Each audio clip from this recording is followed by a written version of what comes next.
question से leak होइबा नते question से खरा चाइथोखिबने हाय आउटरीच तौखिबने अदु मै लीक होइबा नते खरा मपान दा चथोखिबने हाय अदुगुम्बा ओइरोय पाइरोय दवा मयाम अदुना हंदकी री एग्जाम 21 दा तौदौरिबा सिगिदमक्ता कोइगी बीजेपी गवर्नमेंट सिना कोइगी एयर फोर्स दा सिन्नरगा हुजिकी क्वेश्चन पेपर सिंगसे ट्रांसपोर्ट तौनी हाइबसे अखोय अंगक पोई सी अमदि हुजिकी पालिबा बीजेपी गवर्नमेंट सिना सानरिबा अखोयगी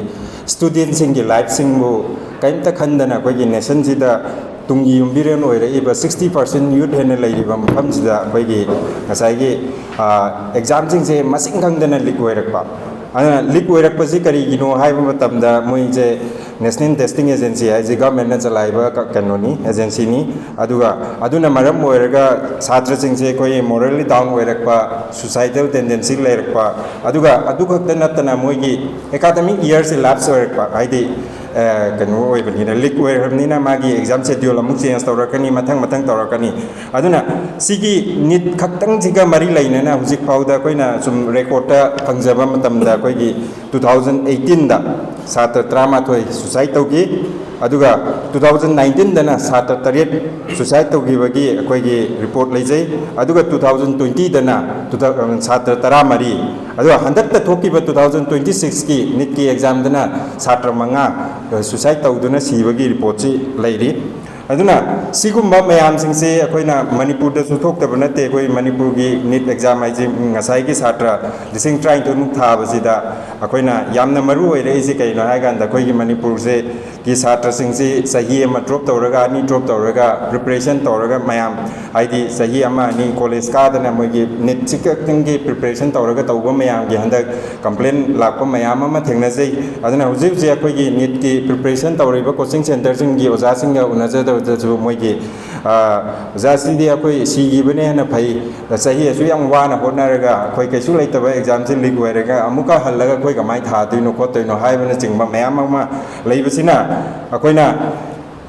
पालिबा बीजेपी की सरकार से अखोइ छात्र सिंगी दमक्ता मोइरोमदा कैमता नासुंगदे ngarang maktada चंद्रमंद्रदा अखोइगी Dharmendra Pradhan हुजिकी education minister ओइरिबसि resign तौ हाइबनि अदुबु ngasi फाउदा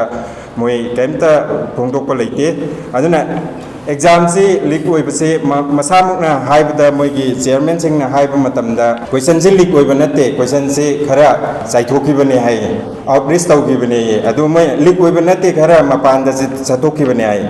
अदुगुम्बा ओइरोय पाइरोय दवा मयाम अदुना हंदकी री एग्जाम 21 दा तौदौरिबा सिगिदमक्ता कोइगी बीजेपी गवर्नमेंट सिना कोइगी एयर फोर्स दा सिन्नरगा हुजिकी क्वेश्चन पेपर सिंगसे ट्रांसपोर्ट तौनी हाइबसे अखोय अंगक पोई मरमदी अखोयना ngसाइगी नीट की पेपर सेमबदा सेटिंग तौबदा लीक ओइबा क्वेश्चन दुबु ट्रांसपोर्टेशन तौबा मतमदा एयर फोर्स सिजननी हाइरे अदुइ तारगदी कोइगी इंडिया दा लैरिबा अखोई डिफेंस दा लैरिबा अखोई इंडियन एयर फोर्स कई कई मयाम सिंगसे अखोई छात्र सिंगी क्वेश्चन ट्रांसपोर्ट तौनबा सिजनरक तारदे अखोई लैंगा की डिफेंस की सिस्टम सिसु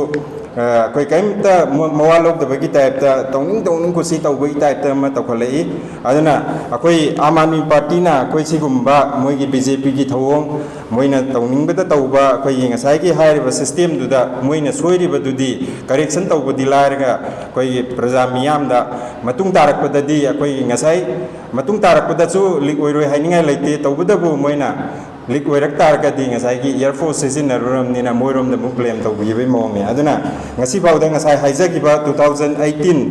19 20 24 26 दा लीक ओइबसे ngasi फाउदा मोइजे फारगा नत्रगा कोई एजुकेशन मिनिस्टर अमा रिजाइन तौब्रेका हाइबसे कोई इंडिया की सिस्टम से ताद्री अदुना ngसाइगी मणिपुर दसु अखोइगी ngasi असुक वाना सही क्या इरांग थोक्तना अंगांग सिंजे लाइरिक तंबा फंगदना लैरिबा मफमसिदा एग्जाम सिंजे हंजिन फागी की टाइप थादोइनी अदुइ मथक्ता मणिपुर द पालिबा एमएलए मिनिस्टर सिंजिना ngasi फाउदा छात्र सिंजिदा पुकनिंग थौकटपा मोइगी मोरली सपोर्ट तौबा नत्रगा कोइना अतोपा अल्टरनेटिव अरेंजमेंट फॉर एग्जांपल कोई पंजाब दा री एग्जाम थानबगी दमकता पंजाब गवर्नमेंट ना छात्र सिंजी की ट्रांसपोर्ट लोइना फ्री होइगनी नका लाउथोइबा कोइगी मणिपुर गवर्नमेंट ना ngasi फाउदा अदुगुम्बा स्टेप लौखलक उदे अदुगा ngसाइगी हाइरिबा एग्जाम से अखोइना कनोदी नीट ची कक्तनते हंदकी याम कनो तौर कंट्रोवर्सी ओइरी से कोई सीबीएसई की ओएसएम की कोई यामना अंगक पोट अदुगी दमकता हुजिक से लाहु मरी है छात्र सिंह कंप्लेन लाई अदुबु ngasi pauda koi government dagi site dagi clarification lakte ado छात्र सिंह की सिगुम मरम मयाम सिंगजिना ngasai gi OSM hai se koi company ama kak na pai bani ko m hairiba private limited se na pai bani ko m exutech private limited hai se koi telangana da sigi farm sima telangana gi exam ama da moi se blacklist tawgraba company ni Blacklist tawgraba company ama dubu all India gi exam ama gi damakta moina mu kausillaga tender ohanba tender fawanba aduga all India gi exam ama run tawna ba haise BJP government na tawbuse moi se kausillaga anduda koi gi exam jing gi chhatri jing gi punsi se sana halaganda frustration cha halaganda chhatri jing gi maikai je koi gi ngasai gi protest miyam tawra ganda Pakistani ni Bangladeshi ni India gi anti national ni haibagi lauthokpa yana मखोइना सही 2014 अदाय दगे हौरगा Moina सही खुदिंगी 2 crore हेना थबक पीगनी का हारिबा fulfilment मयाम सिंगदो नाथैनबगी दमकता सिलकप थोंग अमनेना Koyna लवी अना मसिगी सिगुम्बा मयाम सिंगसे government ना मपुचेन छिंगदबदगी दमकता कोइगी छात्र की पुंसी से कोइ केसु लेतन खलकपने हाइबसे कोइ बीजेपी गवर्नमेंट दा याम तसिंगना उई ngarang nahan ikui dribada koi Bihar ki education minister BJP ki education minister Mithilesh Tiwari na mana hai ki bida koi nupi mayam na protest ta matam na mana hai aidi nupi sing ki education ji darkar laite moi di kano mai yum da lai gado ni sorok ta kai da bai thola ino na hai ba ki controversy oi ba mayam ma lairi hai ba di BJP na beti bachao beti padhao hai na moi na campaign da yam phajaba nupi singbu yokalu nupi singbu lairik tamhalu haiba aduga makhoi makki minister duna koige nupi singji lairik tamgada unate mayum da laigada unika harga andana moi BJP gi oiba karimta action laudaba adu targati praja miyam se moina sanapur oina khanmani aduga huziki hairiba NEET CBSE दो तोखरगा कोई हंदक कोई कमन university entrance test तसु कोई मणिपुर दसु कोई system यादबगी ने हाइब्रा कई हाइबनो SIP 1 2 कोई री एग्जाम तौनी हाइरी अदना सिगुम्बा BJP की चौखतबा थोंग छात्र से की पुंसिबु मतबा अदुगा कोई तुंगी युम्बिरोल मयामबु हातनबगी थोंग से कोई आम आदमी पार्टी ने याम नुंगाइते अदुगा कोई आम आदमी पार्टी की खुदम खरा हाइजगे हायरगदि कोई मणिपुर की खक्त नतना अकोइना आम आदमी पार्टी दिल्ली दा सही तरह पाइरमी अदुगा हुजिकना पंजाब दा पाइरी अदन सही तरह सिदा कोई वर्ल्ड की नंबर 1 एजुकेशन मोय पुखलमी अदुगा हुजिकना पंजाब की इसम समना हायरगा अंदुदा नीति आयोग की रिपोर्ट अमदा हंदक की 2026 ता कोई इंडिया की स्टेट मयाम दगी कोई पंजाब ना ख्वाइदगी नंबर 1 दा लैरे हाइरिबा नीति आयोग की सेम रिपोर्ट 2020 दा कोई पंजाब से रैंक 27 दा लैबनी अदुबो आम आदमी पार्टी ना सही मरी खक पाइबसिदा 2027 दगी लेरंबदो सही मरी दा नंबर 1 दा पुरक ngambani sumai taudana akoina आम आदमी पार्टी से कोई एजुकेशन दा हेल्थ दा अदुगी अतोप अतोप साना खोटनाबदा यामना